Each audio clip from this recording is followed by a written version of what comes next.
Mes chers amis de la santé, en tant que médecin, nous allons aujourd'hui aborder, en toute clarté scientifique et sans jugement, l'un de ces sujets les plus intimes, les plus anxiogènes, mais dont on parle le moins, l'odeur génitale chez l'homme. C'est une situation extrêmement courante à laquelle des millions d'hommes sont confrontés à un moment de leur vie, qui peut saper la confiance en soi et même affecter l'intimité avec leur partenaire. Quand je parle à mes patients à la clinique, je vois à quel point ce sujet peut être source de honte et d'inquiétude.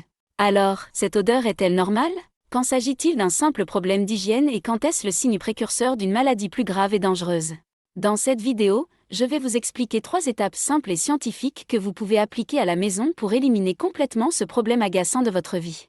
Mais avant de passer à ces étapes, nous devons savoir ce que cette odeur signifie. Comment distinguer les odeurs normales de transpiration des odeurs âcres, de poisson ou acides qui annoncent une infection, ces signes de danger critique, je les expliquerai dans les parties suivantes de la vidéo.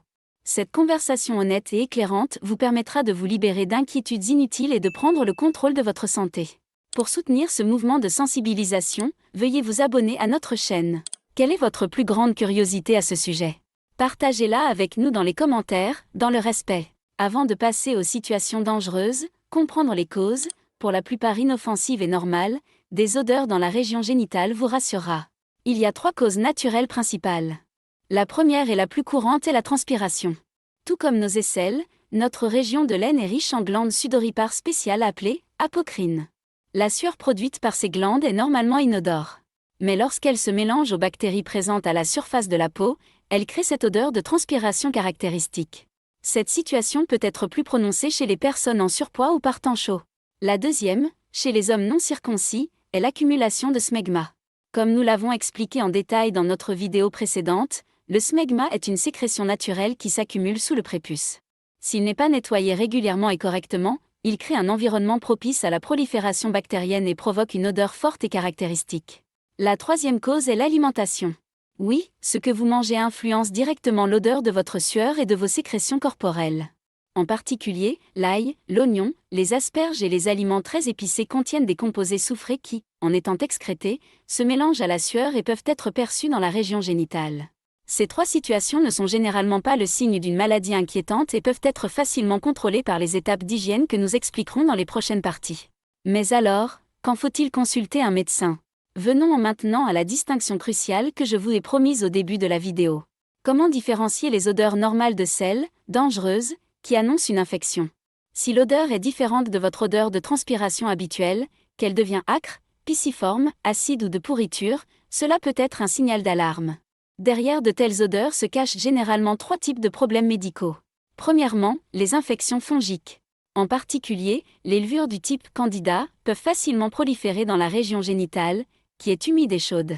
Cette condition provoque généralement une odeur douceâtre, de levure, accompagnée de démangeaisons, de rougeur et d'un écoulement blanchâtre et caillebotteux. Deuxièmement, les infections bactériennes. Une hygiène défaillante peut entraîner la prolifération de bactéries nocives, conduisant à des conditions équivalentes chez l'homme à la vaginose bactérienne. Cela se manifeste souvent par un écoulement gris-blanc et une odeur âcre, de poisson, qui s'intensifie surtout après les rapports sexuels. Troisièmement, et le plus important, les infections sexuellement transmissibles. En particulier, certaines infections parasitaires comme la trichomonase peuvent provoquer un écoulement malodorant, jaune-vert. Si l'odeur est accompagnée de tels écoulements anormaux, de brûlures en urinant ou de plaies, vous ne devez jamais ignorer cette situation et consulter immédiatement un urologue. Maintenant que nous avons compris que la cause principale des odeurs normales est l'accumulation de bactéries, voici la première et la plus importante des 3 étapes simples pour éliminer ce problème de votre vie, un nettoyage correct et suffisant. Cela signifie bien plus qu'un simple rinçage à l'eau. Voici ce que vous devez faire étape par étape. 1. Utilisez un nettoyant doux. Les savons parfumés et chimiques que vous utilisez pour votre corps peuvent perturber l'équilibre délicat du pH de la zone génitale, tuant les bonnes bactéries et favorisant la prolifération des mauvaises. Utilisez plutôt un gel nettoyant intime au pH équilibré, sans parfum, spécialement conçu pour cette zone, ou un savon inodore pour peau sensible. 2. Si vous n'êtes pas circoncis, décalotez, c'est l'étape la plus cruciale. Rétractez doucement le prépuce complètement pour exposer le gland et les replis en dessous. 3. Lavez et rincez doucement partout, faites mousser le nettoyant dans votre main et lavez doucement le gland, le corps du pénis et surtout les zones plissées autour des testicules. Ensuite, rincez abondamment à l'eau tiède pour qu'il ne reste aucun résidu de savon. 4. Séchez complètement, laisser cette zone humide après la douche est une invitation pour les champignons et les bactéries. Assurez-vous de sécher complètement la zone avec une serviette douce et propre, en particulier les zones de plis. Cette simple routine quotidienne résoudra à elle seule 90% du problème d'odeur. Appliquer ces règles d'hygiène simples mais vitales vous permettra de retrouver votre confiance en vous.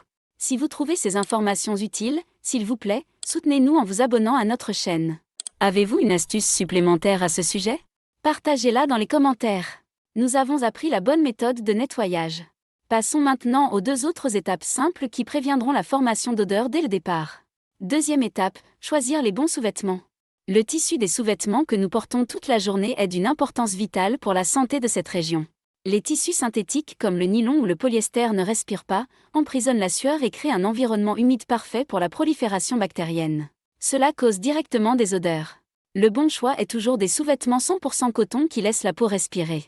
Le coton aide à absorber la sueur, gardant la peau plus sèche et limitant la formation de bactéries.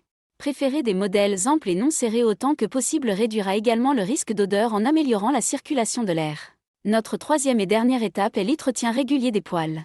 Les poils longs dans la région génitale créent une plus grande surface à laquelle la sueur et les bactéries peuvent s'accrocher. Cela rend l'évaporation de la sueur plus difficile et augmente la formation d'odeur. Je ne dis pas ici de se raser complètement, car cela peut aussi provoquer des irritations. Mais raccourcir régulièrement les poils à l'aide d'une tondeuse aidera considérablement à garder cette zone plus propre et plus sèche, et donc à moins sentir.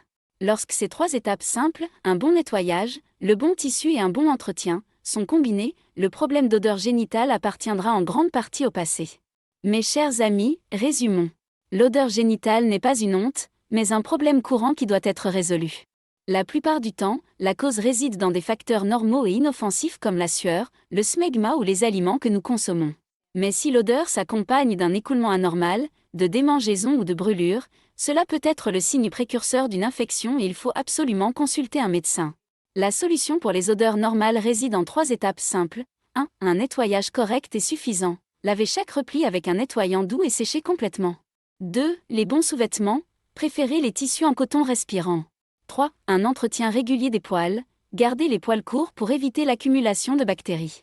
Ces habitudes simples ne résolvent pas seulement le problème d'odeur, mais réduisent également le risque d'infection, et surtout, rafraîchissent votre confiance en vous.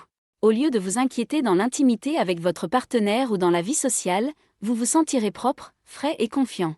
N'oubliez pas, le soin que vous portez à votre corps est la manifestation la plus claire du respect que vous avez pour vous-même. Merci de m'avoir rejoint dans ce guide honnête et pratique. Laquelle de ces 3 étapes était une nouvelle information pour vous? S'il vous plaît, partagez-le avec nous dans les commentaires. Pour briser plus de tabous sur la santé masculine et apprendre les bonnes informations, n'oubliez pas de vous abonner à notre chaîne et d'aimer cette vidéo. Restez en bonne santé et en pleine confiance.